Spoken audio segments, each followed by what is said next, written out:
Welcome to Bunnyfish Crafts. I'm your host Heather, known as Bunnyfish on Ravelry, Plurk, Instagram, and YouTube. Today is October 21st, 2013, and this is episode 49, Season Change Blahs.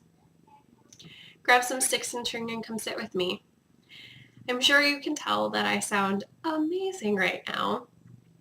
Fall has come to northern Kentucky. 2 weeks ago we were at 80 degrees. Yesterday we were at 50. I'm not sick, I just have sinus issues. They'll be gone in a few days. It's just annoying right now, so I sound awesome. I've been drinking a lot of tea. My week was pretty good, very Halloween related. On Thursday maybe, it was right before 8, our doorbell rang, and my first thought was, really? My boyfriend ordered food and didn't tell me, and didn't tell the people not to ring the doorbell, because before bedtime I try to wind the kids down and the dogs go crazy when the doorbell rings. Well, I went to the door and turned on the porch light, because the porch light wasn't on, and there was nobody there. And I looked down, and on the outside door handle there was a little package. A poem, a sign for our front door, 2 chocolate chip cookies in tins, and 4 small candy bars. Oh, and also some silly string. So that was really exciting. We're pretty new to the neighborhood. I only kind of know people. I'm not antisocial. I'm not social. I don't know. I don't try. If people are there, I'll talk to them, but I don't go out of my way to be outside all the time. I don't know. So that was really nice, and it was a really nice, to be part of the community. I haven't made the 2 packages that I'm supposed to put on someone else's door, but I have plans, and those should be done in the next couple days. The other thing that happened was trick-or-treating on Saturday. We went out to Steve's dad's campsite place. It's one of those RV communities, and there are 4 different communities, and they all pass out candy. So the kids made out pretty well. My stockinette zombie apocalypse retreat bag, the green purse, the one I'm talking about, the diagonal one, that was completely full of candy when we left, because of course I confiscated the candy because I wasn't going to let my kids eat all that candy.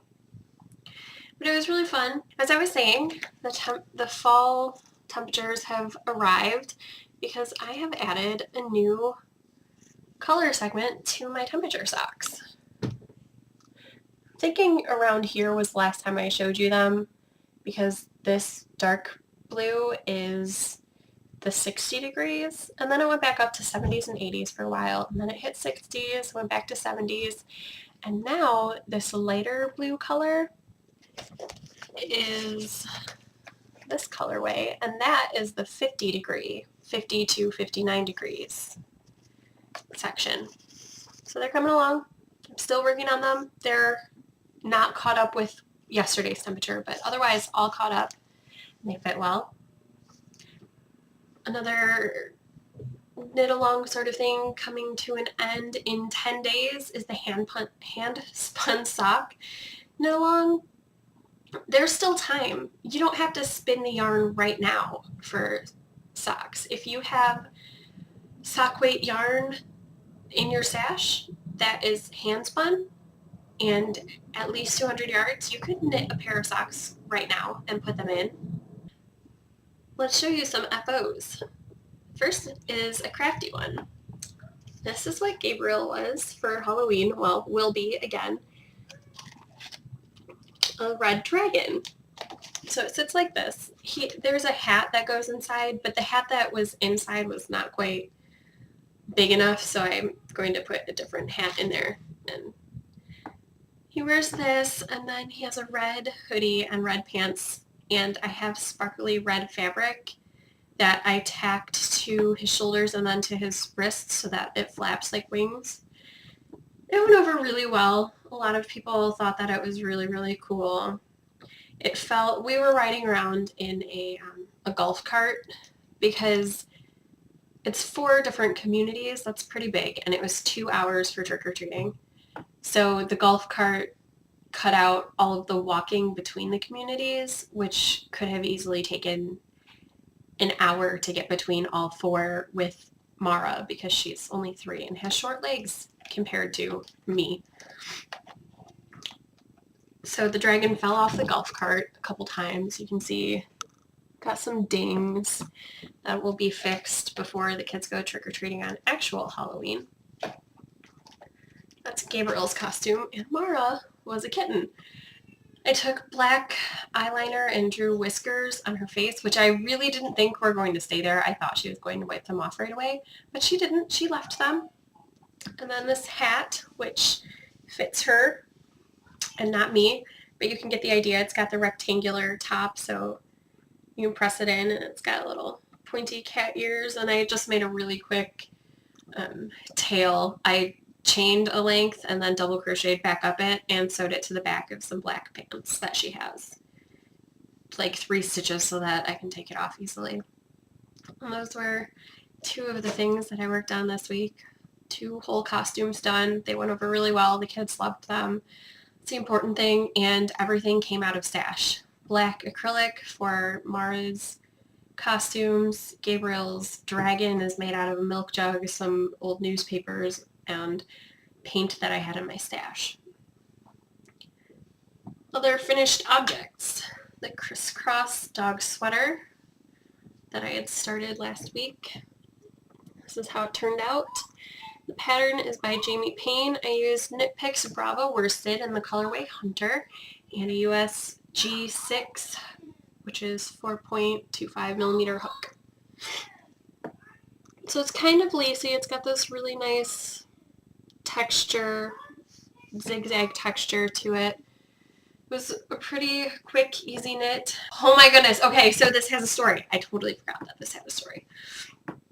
The only reason it took me until Tuesday instead of finishing it Monday is because after the podcast, I went to run on my elliptical because I'm trying to do that now since I'm not playing outside with the kids and stuff anymore. I mean, we play inside, but I don't run around the house like I do outside because the kids can do it and not run into things, but I'm not that graceful. So I was on the elliptical. I had my ball of yarn in one of the holder things. If you know ellipticals, you know they have like holder things. Not a cup holder, just like where you could place, I don't know what you're supposed to place there. I place yarn there and work out with some knitting or crocheting. I got done. I stepped off of the elliptical, pulled the yarn out, and something splashed the tank top I was wearing.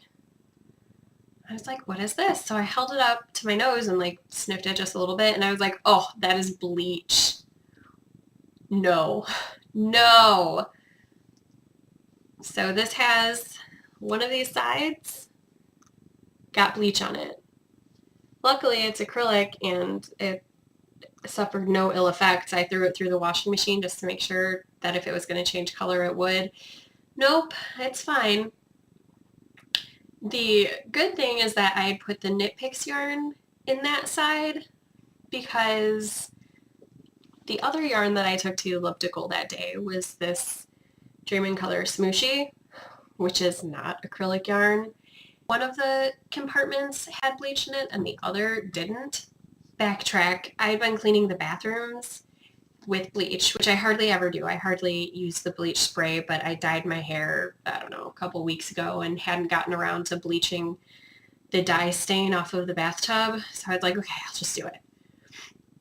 So I bleached it, set the spray down on the counter, walked away for 10 minutes, cleaning something else.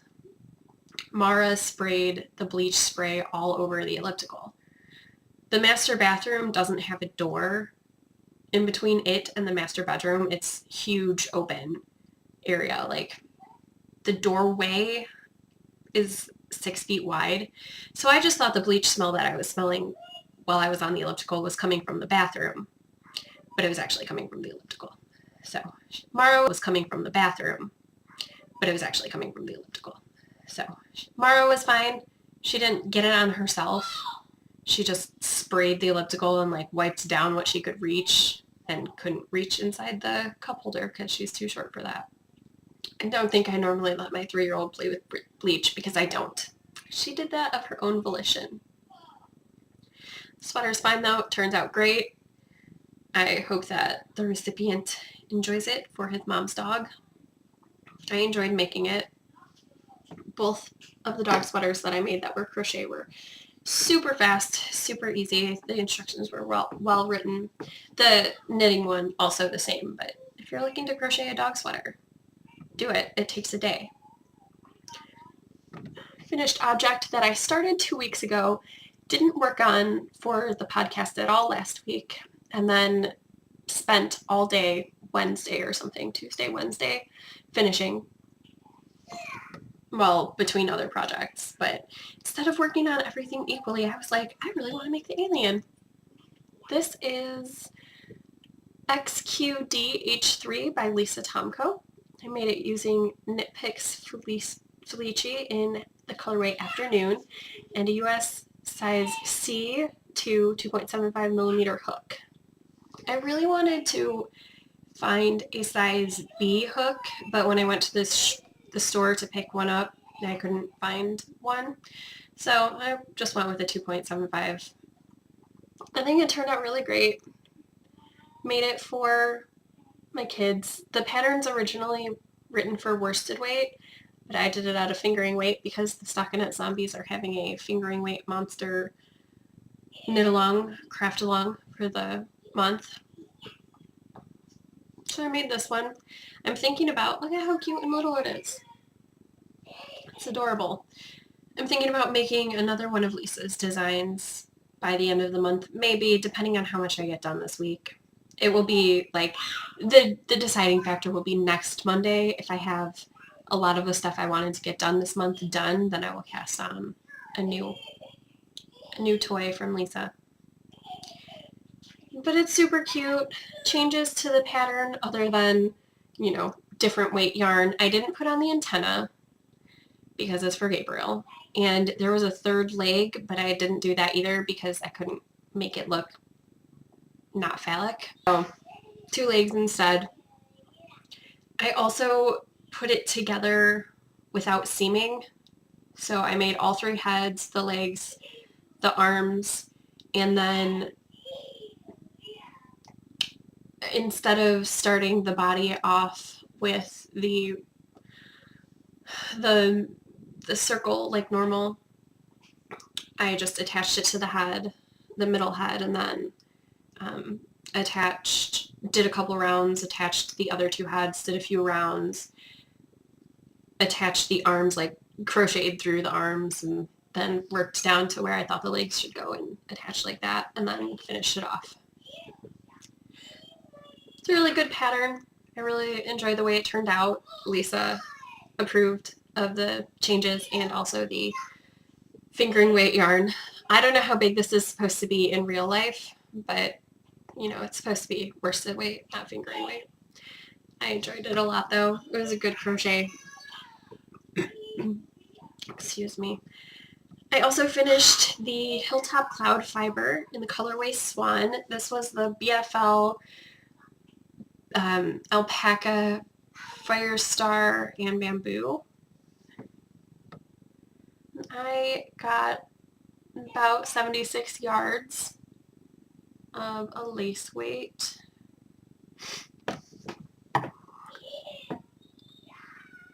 And I plan to use this with the lamb and alpaca, pink and green, and also this green that also had alpaca. This green ended up being about 8 yards.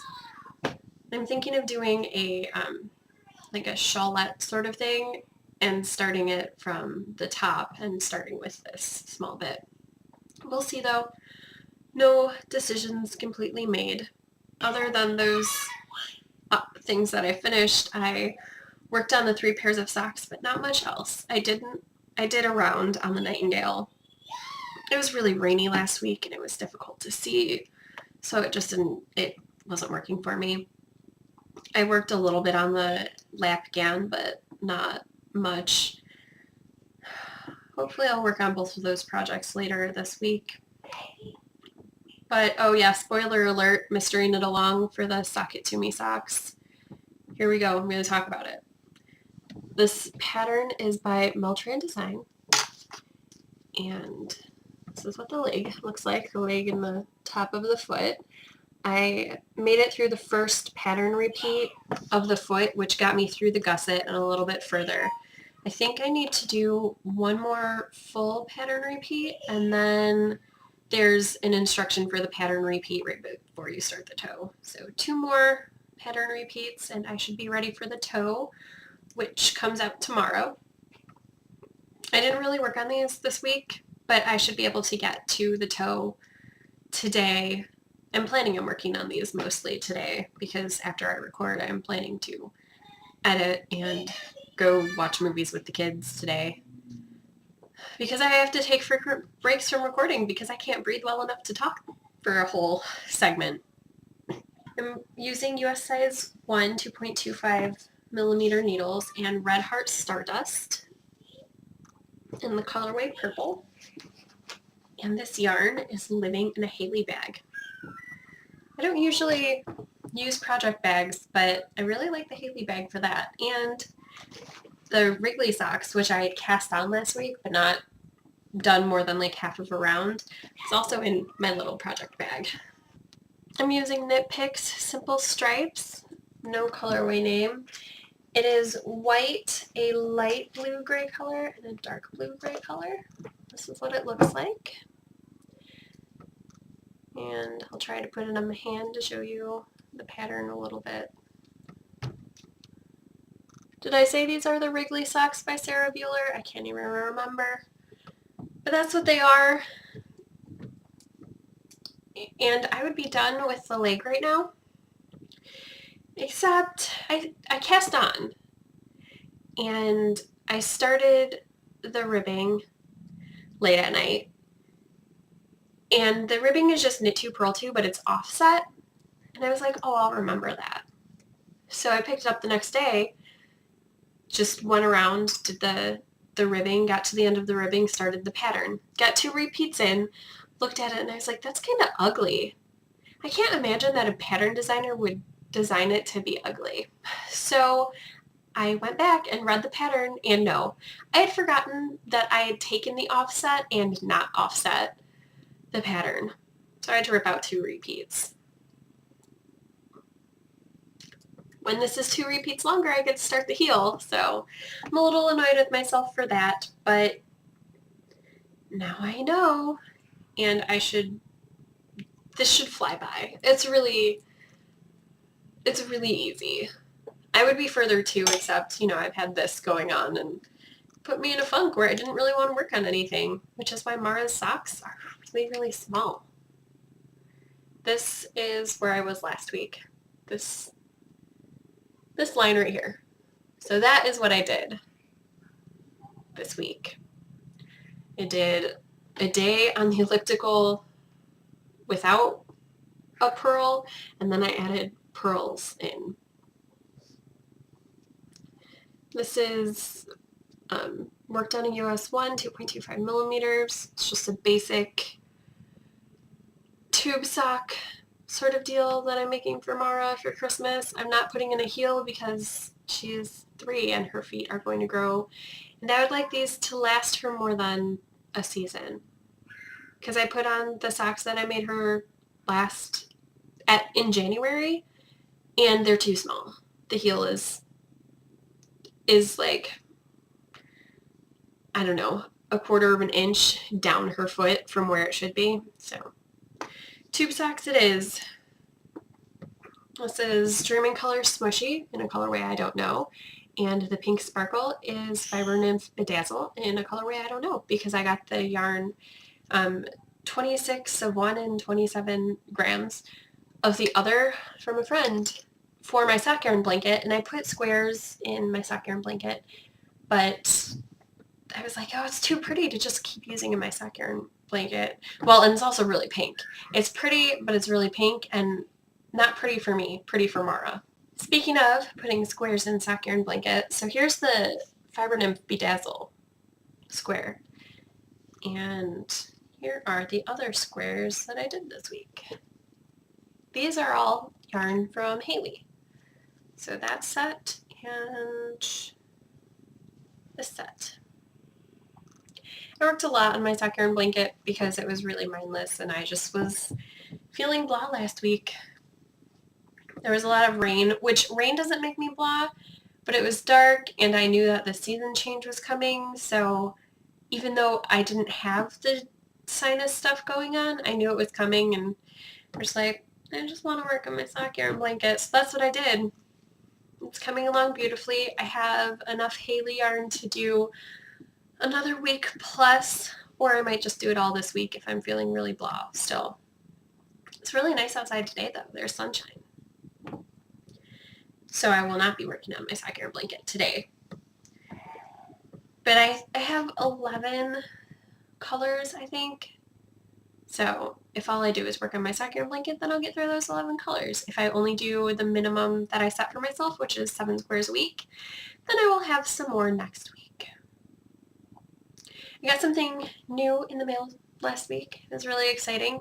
It was really exciting because I didn't know it was coming. I went to the mailbox and there was a key in the mailbox. Our mailboxes are at the end of the street and everybody's boxes are there, and then there are 2 big package mailboxes, and the mail carrier puts a key in your personal mailbox if you have a package in the big mailboxes. So a key was in my mailbox and I wasn't expecting it, so I dropped the key on the ground and I was like, oh, I have a package. Okay. And I got back to the house and opened it, and this is what was inside. It is a teacup, but it's not just a teacup, it's a tea brewing system. I only have the cup up here because it has tea in it, which I sip while I'm unable to talk. But that's all edited out, so you haven't seen me drinking with it. My friend Briar sent it to me. She has rose prickles and she lives in New Zealand. She sent it to me because in VKNs, a lot of talk has been going on about teas, which I enjoy. But my tea kettle was broken by my children. It was an accident. Gabriel was reaching for something on the counter and knocked it off of the stove, and the handle broke off. And the teapot, my teapot, was also broken because it was on the drying rack, and Mara tried to get a cup and knocked the whole drying rack over, and the teapot is the only thing that broke, which was good, and the spout broke off. But it was kind of sad, so I haven't been drinking. I've been drinking out of, regular mugs, but we've all been talking about tea sets, and a lot of my VKN friends have been purchasing tea sets, and I have not because I would rather purchase a sweater yarn, so I'm not doing a ton of spending.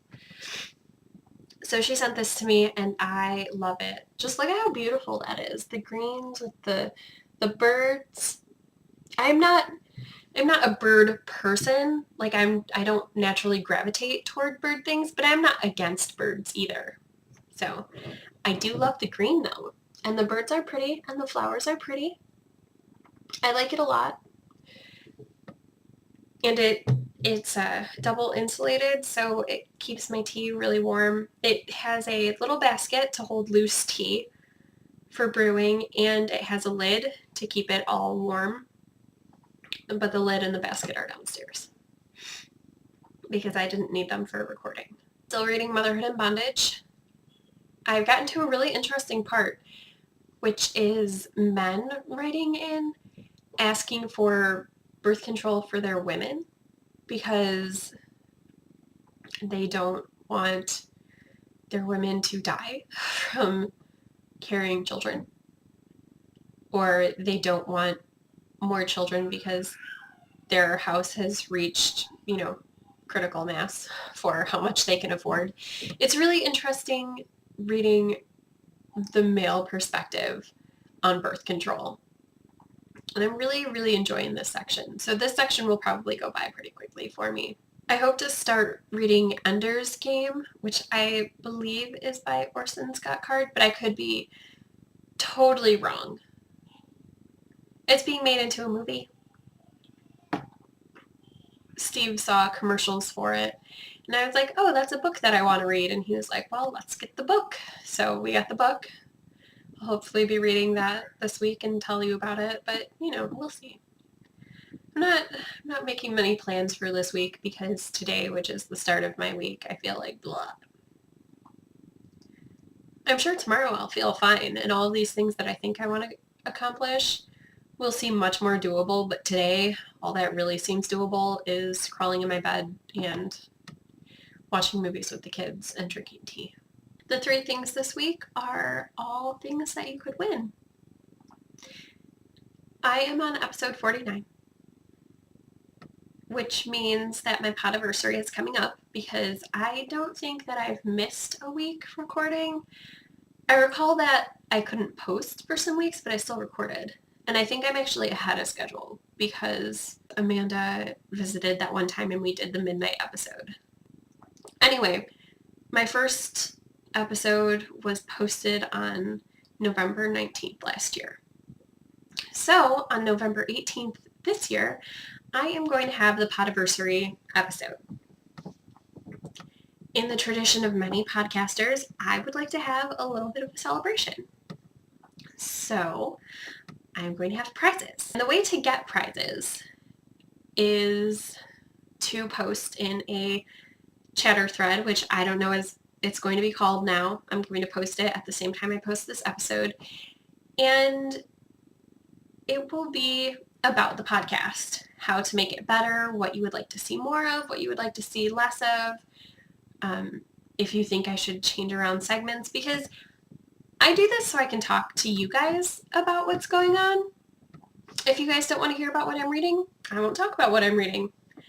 If you guys don't want to hear about how my week went, I don't have to talk about that. One of Steve's friends watched an episode a couple weeks ago, the one where I happy birthday to Amanda, and that was the first time she watched an episode, and she was like, seriously, get to the knitting already. And I was like, okay. Like, he told me that that's what she said, and I was like, I don't usually have intros, like, how my week's going that are longer than 2 minutes, but maybe that's too long, and maybe you guys would rather just hear about knitting content, in which case I can take out what happened during the week and the reading section. Let me know. Or whatever you have to say about the podcast, let me know. Maybe this background is too distracting and you would like me to move stuff. I can. I just haven't because it doesn't bother me. That's going to be a chatter thread, and there are 3 possible prizes. In the chatter thread, in one of your posts, it doesn't have to be your first post. It can be, the last post right before I finish. Let me know which of the prizes you want to win, because I will be making a list in my notebook. So the first person to post that they want prize 1 will be number 1 on that list, sort of thing. I'm going to use a random number generator to figure out the prizes, but I'm going to make a list to pull off of, because sometimes podcasters have giveaways with multiple prizes that I'm just not that interested in. Like, I only want one thing. And sometimes podcasters have things for a prize where they have a prompt and I really want to answer the prompt, but I don't want the prize. So I don't post because I don't want to be like, and I don't want the prize. In case they draw live, I don't want to sound like a jerk on their podcast. It's not something that I will enjoy, and I'd rather it go to someone who will enjoy it. So in your post, say whatever you have to say about the podcast, and also say which prize you would like to be on the list for.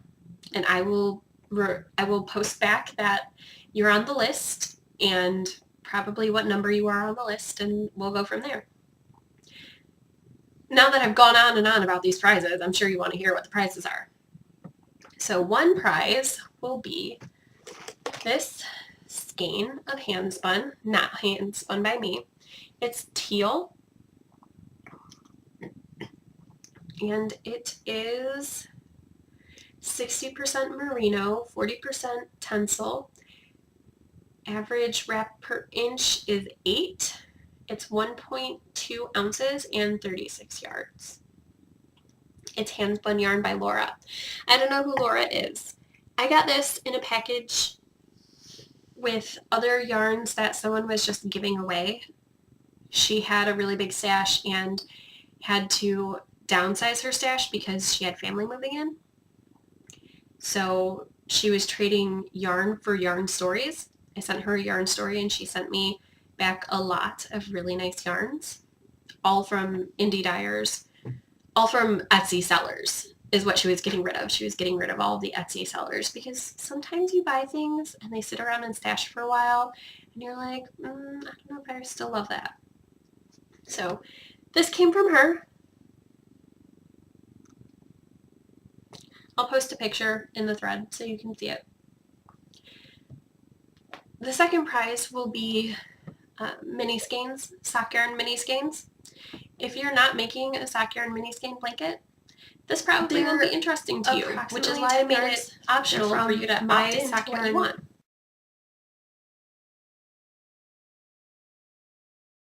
Leftovers. As much as I like my sock yarn leftovers, I want my sock yarn blanket to have some diversity, so I don't want 8 squares of the same color if I can help it. And the last prize is a pair of hand knit socks, knit by me for you. I'll post a picture of the yarn offerings in the thread and also here.